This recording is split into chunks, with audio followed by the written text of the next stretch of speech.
Welcome to Rozgar Academy. Hello friends, welcome to Rozgar academy. दोस्तों, आप सभी का रोजगार एकेडमी पे स्वागत है। दोस्तों, अपनी सीरीज इंडियन ज्योग्राफी को आगे बढ़ाते हुए आज पार्ट 4 कवर करेंगे। आई होप आप लोगों ने पार्ट 1, पार्ट 2, पार्ट 3 बहुत ही अच्छे से समझ लिया होगा। ये सीरीज आपके एग्जाम पॉइंट ऑफ व्यू से बहुत ही ज़्यादा इंपॉर्टेंट हो जाती है। आपके ये सभी एग्जाम्स के लिए बहुत ही ज़्यादा हेल्पफुल होगी। चलिए शुरू करते हैं हमारा आज का शानदार सेशन। हमारा फर्स्ट क्वेश्चन है, उत्तर भारत में उप हिमालय क्षेत्र के सहारे फैले समतल मैदान को क्या कहा जाता है?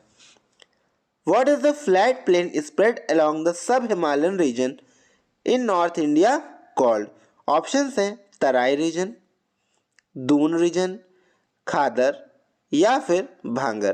तो इसका करेक्ट ऑप्शन है ऑप्शन नंबर डी, यानी कि भांगर।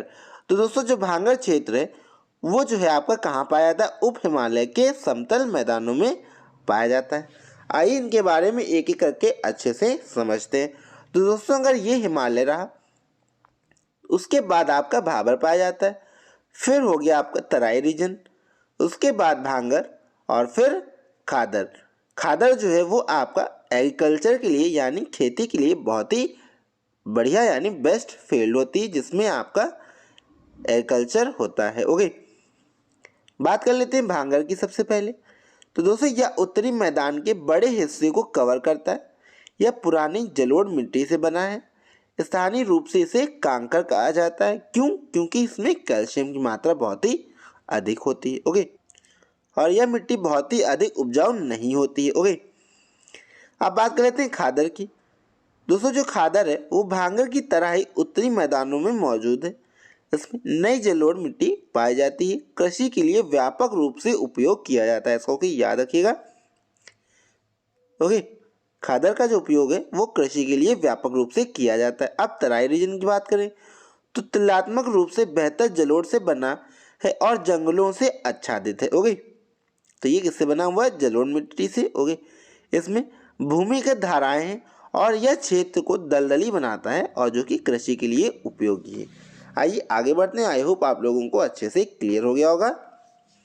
नेक्स्ट क्वेश्चन है, कोरी निवेशिका जिस पर आधारित है वह है, यानी the Kori creek is situated at. तो ऑप्शन है कच्छ की खाड़ी यानी बे ऑफ कच्छ, खंबात की खाड़ी, और कच्छ का लिटिल रन, या फिर कच्छ का रन यानी रन ऑफ कच्छ। तो इसका करेक्ट ऑप्शन है ऑप्शन नंबर डी, यानी कच्छ का रन और रन ऑफ कच्छ। ओके, यहाँ पे क्या सिचुएटेड है? यहाँ पे आपका कोरी क्रीक स्थित है। आइए अब इसको मैप में देखते हैं जिससे कि और अच्छे से क्लियर हो जाए। तो दोस्तों, ये रहा आपका कोरी क्रीक, जो कि कहाँ पे? ये आपका गुजरात में तट पे स्थित है। ओके, ये रहा आपका गुजरात और यहाँ पे कोरी क्रीक स्थित है। ओके, इधर हो गया पाकिस्तान। गुजरात पाकिस्तान के साथ बाउंड्री साझा करता है। ओके, आइए नेक्स्ट क्वेश्चन देखते हैं। नेक्स्ट क्वेश्चन है, Shiva Samudram is an island formed by which river. तो आपको बताना है शिव समुद्रम किस नदी द्वारा बनाया गया एक द्वीप है। ऑप्शन है गंगा, गोदावरी, कृष्णा और कावेरी। इसका करेक्ट ऑप्शन है ऑप्शन नंबर डी, यानी कि शिव समुद्रम जो है वो कावेरी रिवर पे बना हुआ एक द्वीप है। आइए आगे बढ़ते हैं।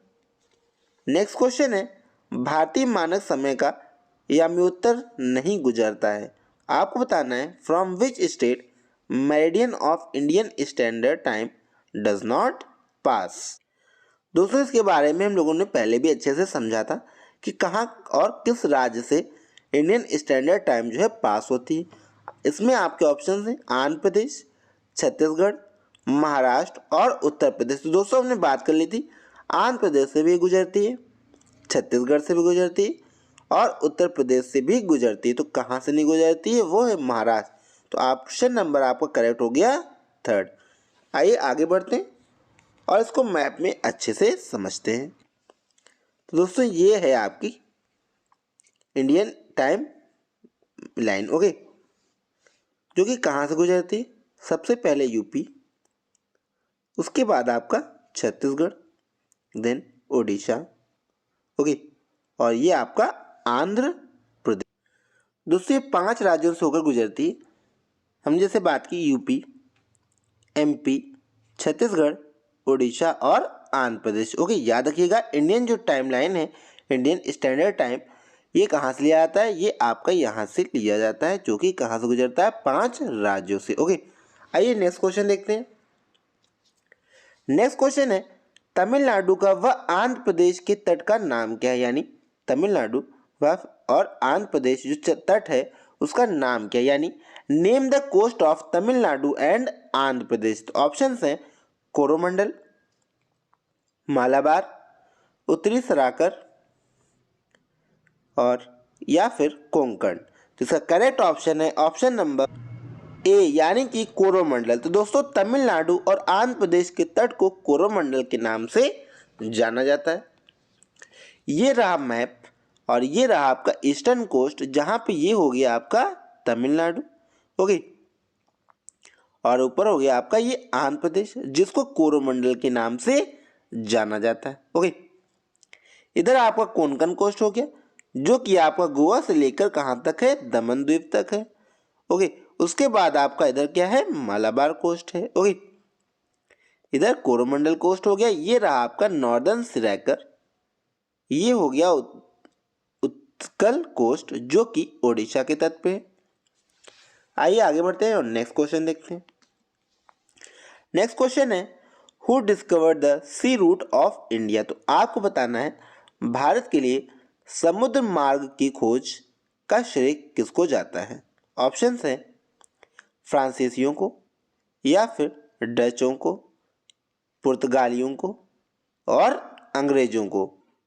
इसका करेक्ट ऑप्शन है ऑप्शन नंबर सी, यानी कि पुर्तगालियों को। तो दोस्तों पुर्तगालियों को जो है भारत के सी रोड की खोज के लिए जाना जाता है, यानी समुद्री मार्ग की खोज के लिए पुर्तगालियों को जाना जाता है। आइए इसको मैप से और अच्छे समझते हैं। दोस्तों ये यहाँ पे हो गया पुर्तगाल। ओके, यहाँ से जो है वास्को डी गामा आपने नाम सुना ही होगा, यहाँ से चला था। उसके बाद ये अफ्रीका के तट केप कमोरिन से होते हुए, केप ऑफ गुड होप से होते हुए ये भारत की ओर बढ़ा। ओके, कब? 1498 में ये भारत पहुंचा था। तो पुर्तगालियों को भारत के समुद्री रास्ते की खोज के लिए जाना जाता है और पहला यात्री कौन था? वास्को डी गामा था। ओके, इसको याद रखिएगा। आइए आगे बढ़ते हैं। नेक्स्ट क्वेश्चन है भारत के भौगोलिक मानचित्र को कौन तैयार करता है? Who prepares the geographical maps of India. Options हैं भारतीय भूवैज्ञानिक सर्वेक्षण, भारतीय सर्वेक्षण, रक्षा मंत्रालय, भारतीय भौगोलिक सर्वेक्षण। इसका करेक्ट ऑप्शन है ऑप्शन नंबर बी, यानी कि भारतीय सर्वेक्षण। तो दोस्तों भारतीय सर्वेक्षण जो है भारत के लिए ज्योग्राफिकल जो मैप्स होते हैं उनको तैयार करता है, यानी सर्वे ऑफ इंडिया द्वारा भारत के मानचित्र तैयार किए जाते हैं। आइए नेक्स्ट क्वेश्चन देखते हैं। नेक्स्ट क्वेश्चन है how many oceans are found in the Indian mainland. आपको बताना है भारतीय मुख्य भूभाग से कितने महासागर मिलते हैं? ऑप्शंस 0, 1, 2 और 3। इसका करेक्ट ऑप्शन है ऑप्शन नंबर बी, यानी कि 1। तो दोस्तों भारत के जो मुख्य भूमि है उससे सिर्फ एक ओशन मिलता है, जिसका नाम आप सभी को पता होगा, इंडियन ओशियन। ओके, तो इंडियन ओशियन इकलौता महासागर है जो कि भारत की भूभाग से मिलता है। ओके, आइए आगे बढ़ते हैं। तो दोस्तों ये रहा भारत का मैप। ये आप लोग देख पा रहे होंगे गुजरात से लेकर के ये आपका वेस्ट बंगाल तक ये तटीय सीमा बनाता है, और इधर आपका बे ऑफ बंगाल हो गया, और इधर अगर वाटर बाउंड्री पूछे तो वाटर बाउंड्री में बे ऑफ बंगाल और अरेबियन सी है। और महासागर की बात करें तो इकलौता महासागर जो भारत की बाउंड्री से शेयर होता है वो है इंडियन ओशियन। आई होप आप लोगों को अच्छे से क्लियर हो गया होगा मैप के बेस। आइए आगे बढ़ते हैं। नेक्स्ट क्वेश्चन है the northern part of the west coast of India is known as. तो आपको बताना है भारत के पश्चिमी तट का उत्तरी भाग किस नाम से जाना जाता है? ऑप्शंस हैं कोंकण तट, उत्तरी सरकार तट, कोरोमंडल तट या फिर मालाबार तट। तो दोस्तों इसका करेक्ट ऑप्शन है ऑप्शन नंबर ए, यानी कि कोंकण तट। तो दोस्तों कोंकण तट जो है वो वेस्ट कोस्ट के इंडिया पे नॉर्दर्न पार्ट में स्थित है, यानी ये हो गया भारत और ये हो गया आपका वेस्टर्न कोस्ट। उसके नॉर्थ में जो स्थित है वो कहलाता है आपका कोंकण तट, यानी कोंकण कोस्ट। आइए आगे बढ़ते हैं। दोस्तों ये रहा मैप। जैसा कि हमने बात करी, वेस्ट कोस्ट के नॉर्दर्न पार्ट को कोंकण कहा जाता है, जो कि गोवा से दमन तक फैला हुआ है। ओके, आई होप आप लोगों को अच्छे से क्लियर हो गया होगा। इधर हो गया आपका मालाबार कोस्ट, ये हो गई वेम्बनाड लेक जो कि कहाँ पे है, केरल में है। मालाबार कोस्ट जो है ये भी आपका केरल और कर्नाटक से रिलेटेड है। मालाबार कोस्ट पे सबसे ज़्यादा स्पाइसेस का प्रोडक्शन होता है भारत में। ओके, आइए आगे बढ़ते हैं। नेक्स्ट क्वेश्चन है which of the following statement are correct. तो आपको बताना है निम्नलिखित में से कौन सा कथन सही है। ऑप्शंस हैं असम की सीमा बांग्लादेश तथा भूटान से मिली हुई है। सेकंड ऑप्शन है पश्चिम बंगाल की सीमा भूटान तथा नेपाल से मिली हुई है। थर्ड ऑप्शन है मिजोरम की सीमा बांग्लादेश तथा म्यांमार से मिली हुई है। ऑप्शन है first second third are correct, first and second are correct, second और थर्ड आर करेक्ट, या फिर फर्स्ट और थर्ड करेक्ट। तो दोस्तों से करेक्ट ऑप्शन होगा ऑप्शन नंबर ए, यानी कि 1 2 3। तो दोस्तों ये सभी तीनों ऑप्शंस क्या है, करेक्ट है, यानी तीनों कथन ही सही है। तो दोस्तों असम जो है वो बांग्लादेश और भूटान के साथ बाउंड्री शेयर करता है। पश्चिम बंगाल की बात करें तो ये भूटान और नेपाल से अपनी बाउंड्री साझा करता है। मिजोरम की बात करें तो ये बांग्लादेश और म्यांमार से अपनी बाउंड्री साझा करता है। ओके, आई होप आप लोगों को बहुत अच्छे से समझ आ गया होगा। चलिए आगे बढ़ते हैं। नेक्स्ट क्वेश्चन है मन्नार की खाड़ी किसके तट के साथ अवस्थित है। Along whose coast is the Gulf of Mannar located? Okay, options हैं तमिलनाडु, केरल, कर्नाटका या फिर आंध्र प्रदेश। तो आपको बताना है किसके तट पे गल्फ ऑफ मन्नार स्थित है। इसका करेक्ट ऑप्शन होगा ऑप्शन नंबर ए, यानी कि तमिलनाडु। तो दोस्तों तमिलनाडु के कोस्ट पे आपका गल्फ ऑफ मन्नार स्थित है। ओके, आइए आगे बढ़ते हैं। ये रहा आपका तमिलनाडु।